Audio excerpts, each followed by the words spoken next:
Bismillahirrahmanirrahim. Assalamualaikum warahmatullahi wabarakatuh.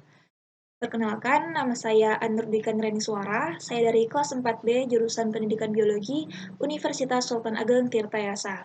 Di sini saya akan mempresentasikan mengenai hasil LKK2 dengan tema rekayasa genetika di bidang peternakan. Sebelumnya, hasil presentasi ini disusun oleh kelompok 6 yang beranggotakan Azan Saban, saya sendiri Anur Dwika, lalu ada Meliana, kemudian Muhammad Alif, dan ada Siti Tolhiyah. Di sini terdapat pertanyaan dari LKK2. Lalu untuk topik yang dibahas yaitu yang pertama, manfaat dari rekayasa genetika, yang kedua ada metode pada rekayasa genetika, lalu ada komponen penting pada rekayasa genetika, dan yang keempat ada proses dasar pada rekayasa genetika. Yang pertama yaitu manfaat dari rekayasa genetika. Pada modifikasi hasil produksi hewan, beberapa negara melakukan rekayasa genetik pada hewan ternak yang akan menghasilkan diantaranya hewan ternak yang cepat pertumbuhannya, tahan terhadap penyakit, menghasilkan protein atau susu yang sangat bermanfaat bagi manusia. Selain itu, rekayasa genetik pula bermanfaat untuk pengembangan hewan-hewan ternak dengan sifat unggul, lalu memungkinkan dibentuknya hewan transgenik. Hewan transgenik ini adalah hewan yang telah mengalami rekayasa susunan materi genetiknya, sehingga dihasilkan hewan atau tumbuhan yang memiliki sifat-sifat yang diinginkan manusia. Tujuan dari teknologi ini adalah meningkatkan produk dari hewan ternak seperti daging, susu, dan telur menjadi lebih tinggi. Contoh dari hewan yang mengalami teknologi ini adalah domba transgenik. Lalu pemanfaatan hormon GST atau hormon pertumbuhan hewan.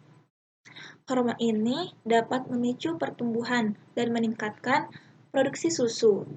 GST ini mengontrol laktasi atau pengeluaran susu pada sapi dengan meningkatkan jumlah sel-sel kelenjar susu. Jika hormon ini dibuat dengan rekayasa genetik, lalu disuntikan pada hewan, maka produksi susu ini akan meningkat hingga 20%. Lalu yang kedua, metode pada rekayasa genetika.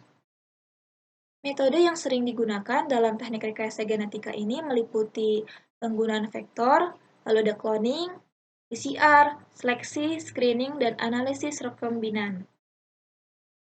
Di sini terdapat beberapa penjelasan dari metode tersebut. Yang pertama, vektor. Vektor merupakan molekul DNA yang dapat ditempatkan dalam suatu sel dan digunakan sebagai pembawa atau carrier DNA asing pada sel tersebut. Secara garis besar, ada 4 vektor yang sering digunakan dalam proses pengklonan gen atau sebagai vektor cloning, yaitu ada plasmid, lalu ada phage, kromosom buatan dari hamir atau YAC, atau Yes Artificial Chromosome.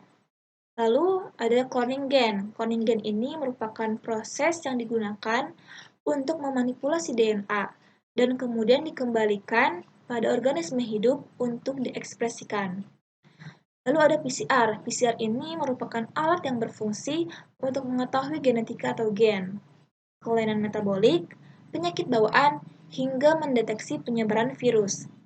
Pada sektor peternakan, khususnya hewan ternak, menggunakan teknik PCR ini dengan tujuan menghasilkan hewan-hewan ternak dengan kualitas yang baik. Lalu yang ketiga, ada komponen penting pada rekayasa genetika. Di sini terdapat 5 komponen penting, di antaranya DNA donor, lalu ada enzim retriksi, kemudian ada vektor, lalu enzim ligase, lalu ada sel inang. Untuk DNA donor sendiri yaitu sumber dari DNA yang akan digunakan.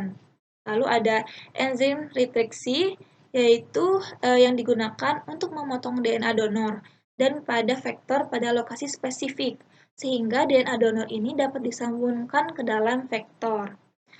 Lalu ada vektor plasmid atau bacteriophage yang digunakan untuk menginstruksi gen untuk diklonkan ke dalam suatu sel inang yang cocok.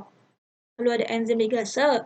Enzim ligase ini digunakan untuk menggabungkan ujung sambungan atau splice dari vektor dan DNA donor, dan kemudian membentuk suatu vektor rekombinan.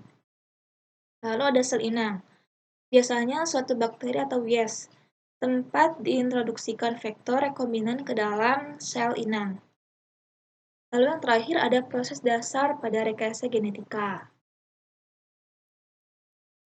Di sini terdapat langkah-langkah rekombinasi genetik. Yang pertama, pemotongan DNA atau DNA organisme yang diteliti dan DNA vektor. Yang kedua, penyambungan potongan-potongan atau fragmen DNA organisme dengan DNA vektor menggunakan enzim ligase.